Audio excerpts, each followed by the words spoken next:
Wonderful, Serj. Thank you so much for taking the time. You're having a Start, big press day.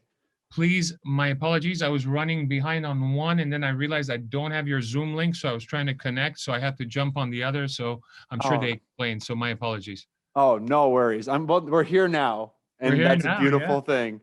That's it a is. beautiful thing. Where are you connecting from? From Minneapolis, Minnesota for 93X. I love Minneapolis. Do you have any Great. stories that come to mind from your time in our tundra? I have a few friends who live there, so I used to see them a lot on tour.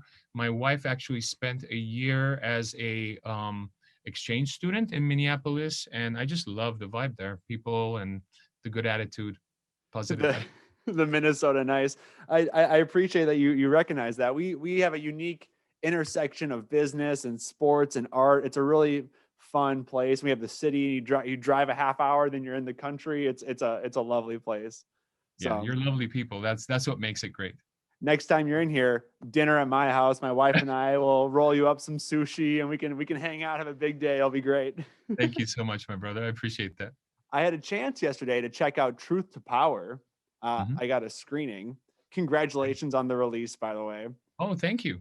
I was really, it was a beautiful narrative interweaving, your history and System of a Down and the story of activism through music as told by your experience advocating for the Armenian people. And I think it was just a beautiful weaving of those experiences.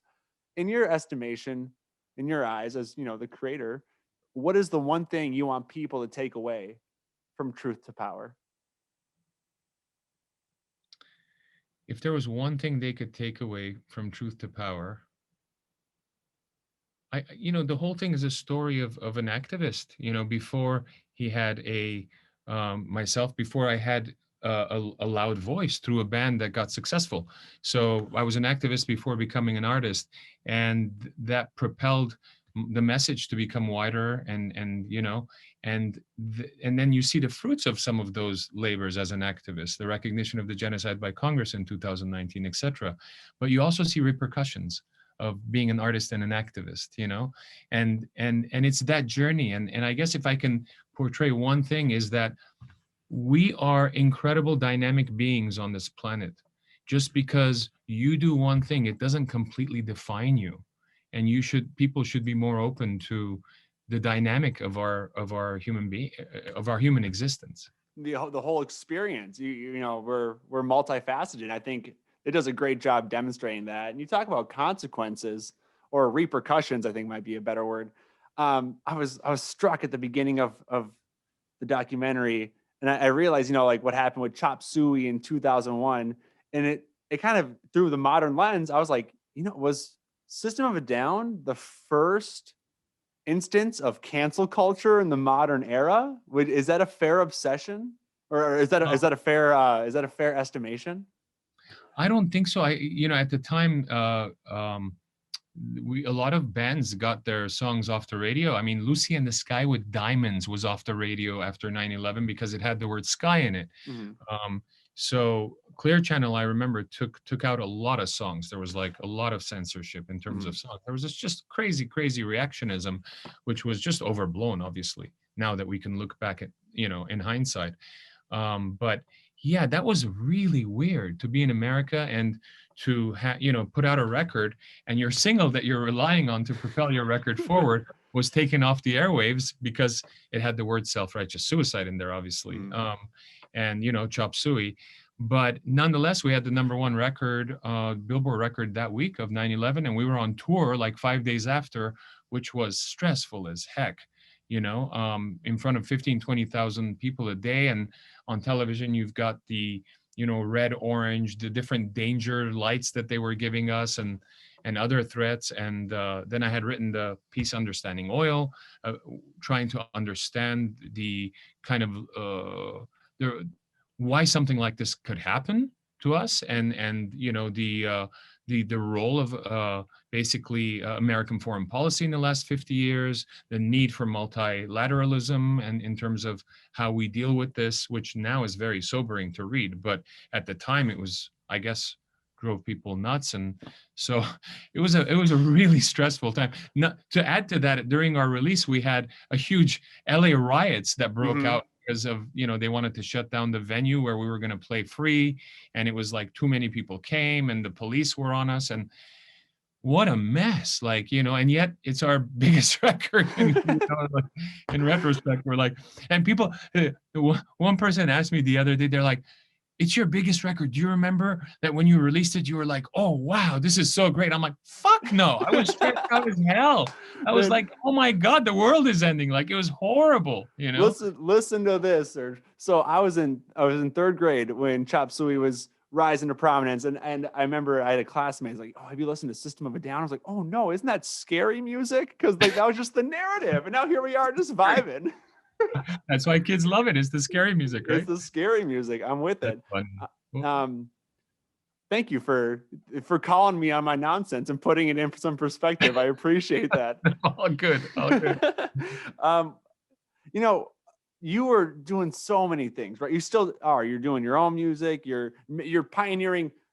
You're pushing metal to new boundaries. You're an activist. You're being very vulnerable, and you do it all with a smile and with a sense of gratitude. And I think in the last year, mental health and trying to find that joy has been a prominent discussion. What do you do is that all a front, or what do you do to stay so grateful and to stay in a positive headspace? Seemingly. I haven't been in a great positive headspace. I've had a fucked up year in terms of, it's been the whole quarantine thing was good for writing music and finishing a lot of music, which I'm grateful that I was able to do.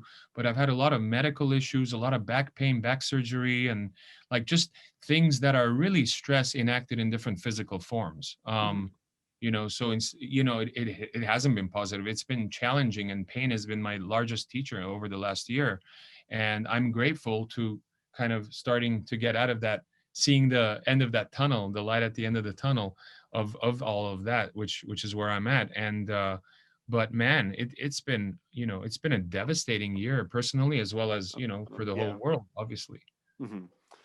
Speaking of working on music, Elasticity coming out in March. What's your mindset going into creating a work of art like this at this stage in your career, where you can you're free? The sandbox, it's not just a sandbox, you got the whole desert to play with. Right.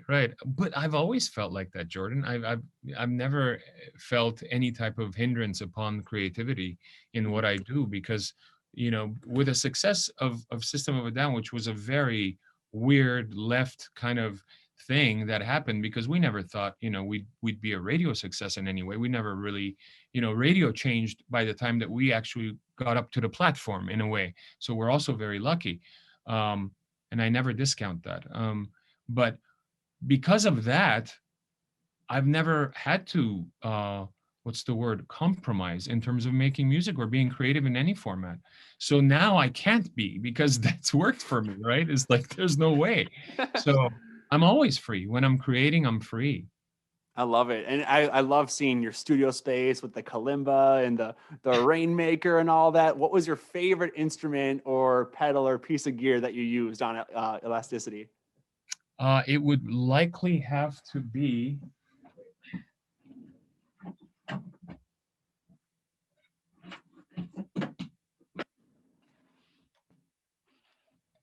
Mooger Fooger Murph. Ooh. I love this delay pedal. Moog makes some amazing instruments, and I used it a lot on the song Rumi.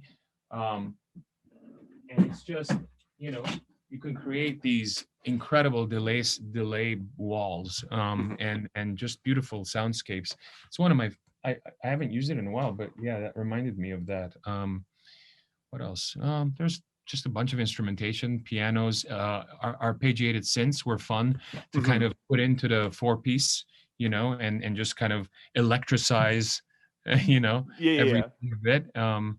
And that started with the song Electric Yerevan. I did it first with that, and the song was called Electric Yerevan, and the crazy electrical stuff was happening around the guitars and stuff, and I'm like, ooh, I should do this on the whole record, I think you get a lot from this. I got this Matthews Effects Astronomer. I think you could do a lot with that. I don't even know how to describe the sound. It sounds like my guitar is flying through space. I would love to hear what you could do. I love that. With your hands on it. What I found interesting about, there's lots of influence that work goes into your music. I think it was Rick Rubin in the documentary said it's like metal meets folk. And once he said that, I was like, oh my gosh, That's great. And then you have a sample pack on Splice I that do. Yeah. I downloaded last night. I made a little hip hop banger out of it. Oh, cool. That's right, dude. Thank you. Well, Right.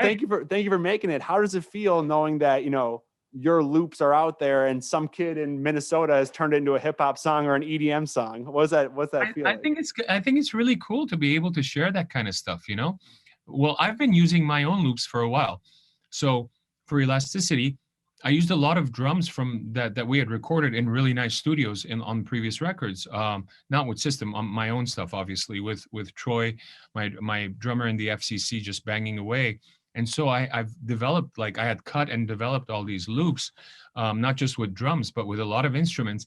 And once in a while, I would just go, let's play loop sequencing and let's see what we can come up with. And I would write crazy rock songs using that. But for Elasticity, I actually used a lot of those drum loops because we didn't have live drums for this record, but it sounds all live. Um, and so you can do that too now, which is great. I love it. Thank you for the free game. My so pleasure. so from soil, let's say that your time in soil to now, music production has evolved so rapidly. We could Mhm. have $100,000 studio in a DAW, right? It's just so accessible. What are your thoughts on the current state of creating and recording music in the digital space? It sounds positive. Yeah, no, I mean, look, the democratization of the instrumentation in terms of music and people being able to create what they want is an incredible thing because there is no, you don't have to, like you said, go into an expensive studio to make a record. But the aspect of quality has not changed. I think whether you make it yourself or in a professional studio, like if you write quality music, you write quality music. If you write shit music, you write shit music. So that aspect hasn't changed. It just gives more people the ability to do music, which is an amazing feat. Yeah, the accessibility has just been a wonderful thing. What advice would you have for any musician? You know, your influence spans from rock to pop to rap. Everyone's looking to Serj. What advice would you have for a young musician watching this right now? Number one, don't genreize yourself. In other words, don't think of what genre I want to belong to. What am I making? Am I making rock? Am I making electro? There is no such thing. It's just it's journalists trying to define it so that they can put it on paper. There is no such thing as It's genres. me. I'm the enemy. I'm the No, enemy. you're not the enemy. You're not, least of enemies of you. Like you're the nicest guy on the planet.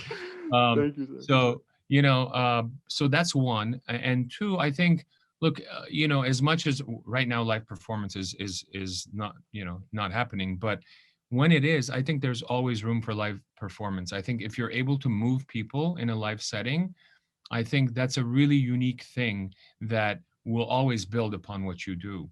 If I always say when young bands ask for advice, I always say whether it's in the internet age or before where we came from, if you can't, if you can't create a fire in your backyard, you're not going to burn down the world. Like you need to have people wanting to come and see what you do, whether it's in a warehouse of your own, whether it's in a club, whatever that is, right? That interest is important because it also gets you to the next level. Because otherwise, you're just making music in your studio, which is nice, but if no one hears it, it's like that's it. It's the beginning and end of it. I love it. That's paramount stuff. Thanks, Serj. Then, Sure. lastly, we're doing this thing on the radio. It's the 40 albums that made 93X. Every day we play an album from top to bottom that shaped our taste as Minnesota rock fans. And lo and behold, Toxicity is one of those albums that we will be highlighting in its Thank entirety. you. What's your favorite memory or a story that sticks out from the creation of that album in the studio? Um, There's a few. One is with Rick Rubin, our producer. I was during Chop Suey, during in the lyrical process, I had you know, um, the chorus and we had the verse and I was looking for the breakdown, the middle eight section, in lyrically, and I was just trying to come up with something, and I was like, just kind of stuck for a second. We were in the studio just hanging out, and he said, "You know what? Let's take a break. Let's go to my house." We went to his house. He had this huge library, and he goes, "Just pick a book, any book, you know." And I just reached out, picked a book. He goes, "Open to any page." I opened to a page, put my finger on it. That was that was the middle eight lyrically of using the universe to guide you was incredible, and the way that it worked with the rest of the lyrics was what stunned me. when that popped up on the documentary, I literally, it was last night. My wife went upstairs after the Timberwolves game, and that part, it was relatively early, like 15 minutes in. I just go, "Are you kidding me? That's the coolest thing ever!" I just freaked out. I woke her up. That's That's so cool. yeah, that's Really cool. brilliant. Serj, congrats on just, or not even congrats. Thank you for being a light and for being Thank you. a champion for humanity. We really appreciate it, and I appreciate your time to My to pleasure, talk for Jordan. 15 It's great minutes. talking to you, brother. If you need anything, if you need sushi in Minnesota, come through. We're rolling You are it the up for you. sushi man. You Come are the on. sushi man. I'm coming there. Yeah. Yeah. One of You- these days. One of these days. You got my email. We'll make it happen, Serj. Awesome, brother. Take Thank care you. and have a wonderful night. Thank You you. too. See ya. All right. Bye-bye.